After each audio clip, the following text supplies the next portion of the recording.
देवराज news, जनतेचा आवाज जनतेसाठी। देवराज न्यूजला सबस्क्राईब करा आणि बेल आयकॉनवर क्लिक करा।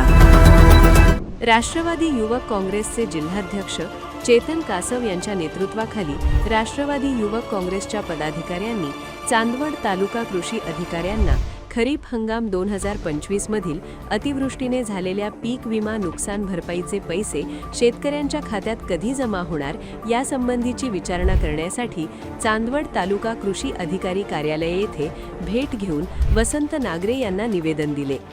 खरीप हंगाम 2025 मध्ये जिल्ह्यातील शेतकऱ्यांनी मोठ्या आशेने सोयाबीन, कांदा, भुईमूग आणि मका यांसारख्या पिकांची लागवड केली होती।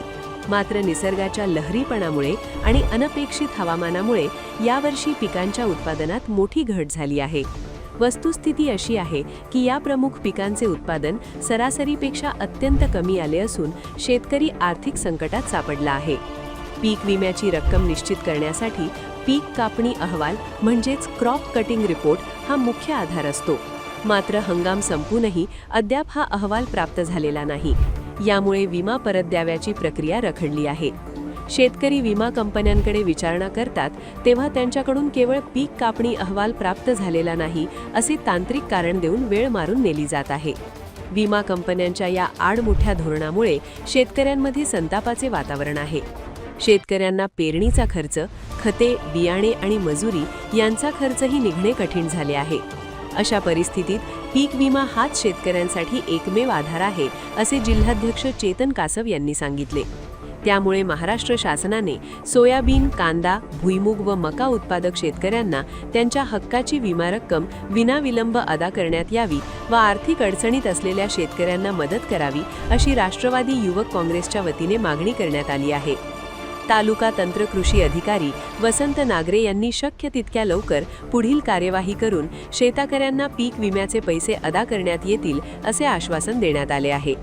यावेळी राष्ट्रवादी युवक काँग्रेसचे जिल्हाध्यक्ष चेतन कासव, जिल्हा उपाध्यक्ष चंद्रकांत देवरे, चांदवड देवळा विधानसभा अध्यक्ष नितीन गांगुर्डे, तालुका अध्यक्ष दशरथ ठाकरे, शहर अध्यक्ष आसिफ खान, जिल्हा सरचिटणीस गौरव जाधव, तालुका उपाध्यक्ष केशव ठोंबरे, नकुल जाधव, अझहर सय्यद, मुकीस पठाण, साजिद शेख यांच्यासह राष्ट्रवादी युवक काँग्रेसचे पदाधिकारी मोठ्या प्रमाणात उपस्थित होते।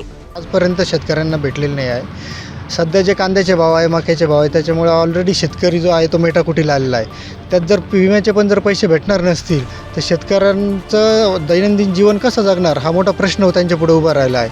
विमा कंपनीत शेतकरी गेले तर त्यांना टोलोटोलीचे उत्तरं भेटतात। या विम्याची प्रोसेस कुठपर्यंत आलेली आहे याचा माहिती घेण्यासाठी आज आम्ही चांदवड तालुका कृषी अधिकाऱ्यांची भेट घेतली, त्यांच्याशी सविस्तर चर्चा केली व त्यांच्या माहितीनुसार पुढील एखाद्या महिन्यामध्ये विम्याचे पैसे शेतकऱ्यांच्या खात्यात जमा होतील अशी त्यांनी माहिती दिली आहे।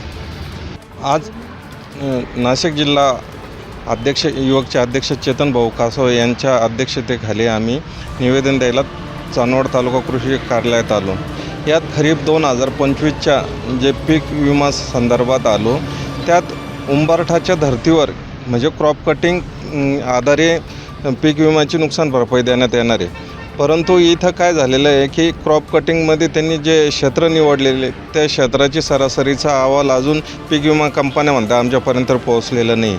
यांनी 3 समित्या बनवल्या होत्या, एक आपले ग्रामसेवक, एक महसूल आणि एक कृषी विभाग यांच्या मिळून हे झालेले। तर आता यांच्यात दुवा कुठं पडलेला आहे, कमी का काय हे सांगता येत नाही। त्या संदर्भात आम्ही आलेलो आहे आणि शक्यतो जे स्थानिक आपत्तीच्या निकषावर जो ट्रिगरवर देत होते ते पुन्हा शासनाला विनंती की ते पुन्हा चालू करा, कारण हे फार भिजत घोंगडं पडतं आहे। डिसेंबरमध्ये यांनी क्रॉप कटिंगचा अहवाल दिला, हे म्हणतं की ऑनलाईनचं बाकी आहे, यांचं बाकी आहे, यांच्यातच काही हे नाही आहे। तर आम्ही जे निवेदन दिले यांनी आज जिल्हा कृषी अधिकाऱ्यांकडे पोहोचावे आणि त्याच्यानंतर आयुक्तालयाकडे गेल्यानंतर आहे ना याच्यावर काय होईल।